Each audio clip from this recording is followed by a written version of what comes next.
Aber der San Mattia hat einen recht guten, also für Schweizer Verein, nein, ich will es nicht so sagen, das ist immer so ein doofer Satz, aber im Mundart-Game sieht man ja relativ selten, dass jemand individuelle Tags hat, Beat-Tags. So, das sieht man sowieso schon ein bisschen seltener.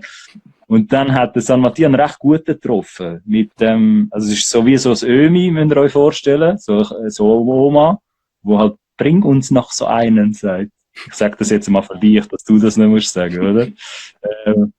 Und er hat hast du das jetzt schon spoilern in diesem Video? Oder hast du gedacht, vielleicht behaltest du das für später? Also ich find's geil, dass es jetzt wieso du schon spoilern, also, aber das ist ja wie so ein Reveal, das hätte man ja auch behalten können, weißt du, was ich meine? Aber so. Ich finde, es gibt noch gerade mehr Teufel irgendwie drin, wenn man weiss, von wo das es kommt, gerade aus dem Grund, weil es könnte ja auch sein, dass sie das auch selber irgendwie hat aufgenommen, weißt du, was ich meine?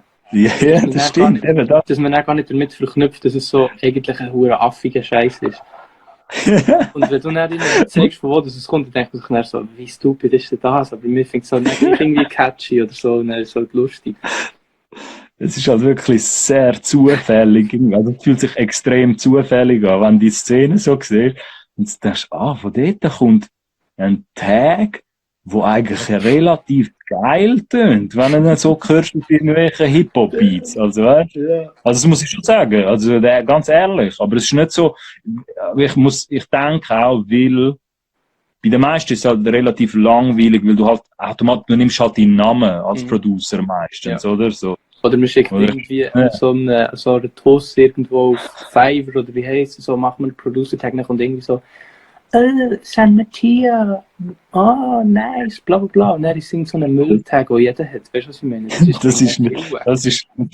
Das ist nicht in Frage gekommen, in dem Fall. Also hast du es dir gerade gewusst, was du mal gesehen hast? Seit wann hast du den Tag? Sagen wir es mal so. Oder fragen wir mal so. Boah, ich glaube ab dem 2 Jahre, 3 Jahre. Schon. Und dann habe ich wollte jetzt nicht so tun, als hätte ich das so zufällig gefunden. Also ich habe mich schon so auf die Suche gemacht nach irgendeinem geilen Shit oder so. Ja, nein, das ist ja legitim. Ja, also, wenn man aber dann habe ich mir so das Zeug durchgeklickt und so und halt auch mit da und man muss so vertreten, Uli der Knecht. Das ist einfach der Shit. Also, warte, was ist der Origin, genau, was ist der Ursprung von dem? Von dich sagt mir halt nichts, aber ich bin halt der ignorante Zürcher, so, wir sagen wenig. Also, Uli der Knecht, legendärer Schriftsteller, wie hat er jetzt geheißen, Mann? Er ist legendär, ich weiss nicht, Gotthelf oder so. Hat so pure Storys geschrieben, so ganz alt. Das ist etwa vor, ich weiss doch nicht, 100, 200 Jahre, ich weiss doch nicht, uralt. Und das heisst gefilmt. Und halt so eine berndeutsche Variante gemacht, aber dann haben sie gemerkt, das zieht auch bei den Deutschen auch noch. Und dann haben sie so eine dreckige, mit dem komischen Schweizer Hochdeutsch, haben sie das nicht so vertont. Und dann entsteht halt so ein Scheiß.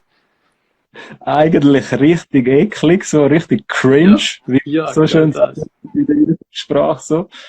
Aber es macht es eben wiederum attraktiv, so. Also, dass du so geflippt hast, finde ich recht spannend, okay. Also dort, gut, ja, und ich verstehe natürlich, umso mehr du den Tag verwendest, gell, also umso mehr gewöhnen sich nachher auch dran, so. Also das würde ja automatisch passieren, von dem her. Also ich kann das nur befürworten, dass sich auch auf der Producer-Seite oder Artist-Seite Leute ein bisschen Gedanken machen, auch ja, zu eigenen Tag-Identität oder so. Vielleicht geht das irgendwann wieder weg, gell? Ich kann mich noch erinnern, dass es, bevor niemand, auch bei internationalen Künstlern, wo es gar nicht erlaubt war, von der Künstlerseite und von der Labelseite, dass der Producer einen Tag auf den Song hat.